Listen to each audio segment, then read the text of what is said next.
qu'elle est une fille de l'eau, au caractère bien trempé d'eau douce et d'eau salée. Un pied dans l'Hérault, l'autre dans la Méditerranée, c'est Agathé Tiché, la bonne fortune en grec. Agde est l'une des premières villes de France, bâtie par les Phocéens juste après Marseille, il y a plus de 2500 ans. Marco Polo l'a surnommée la perle noire, c'est que beaucoup de maisons sont en basalte. Le cap d'Agde est le dernier maillon de la chaîne des volcans d'Auvergne. Une fontaine allégorique, de beaux trompe-l'œil, de fausses façades, un vrai corsaire. Pour s'y retrouver dans ce dédale, vite, un saut dans les archives de la ville.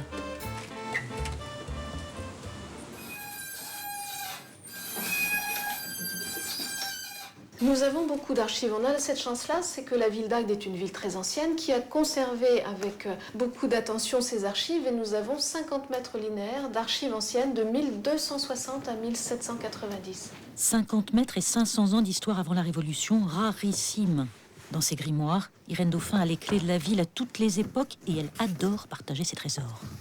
Alors, il s'agit d'un compois. Il date de 1360. 1360. C'est le cadastre du Moyen-Âge, le recensement des terrains au service des impôts, avec parfois quelques fantaisies surprenantes qui égayent l'inventaire.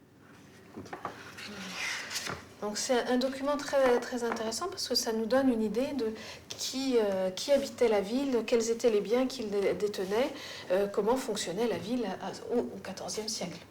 En fait, toutes les archives que vous avez, ça servait à récupérer de l'argent? Ouais, comme aujourd'hui. Un peu de sérieux. Irène m'a prêté le document qu'il me fallait, une BD qui raconte toute l'histoire du Cap depuis qu'il s'est créé.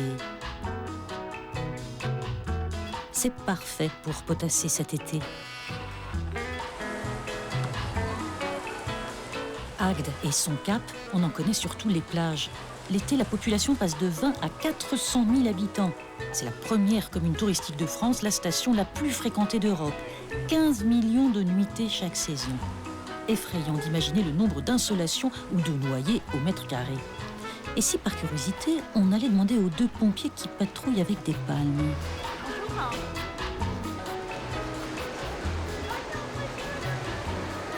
Quand il y a du monde comme ça, il y a du boulot.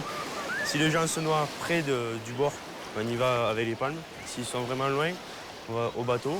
Parce que quand il y a vraiment du jus, c'est-à-dire des vagues qui déferlent et du courant, on n'arrive pas tout le temps à revenir au bord.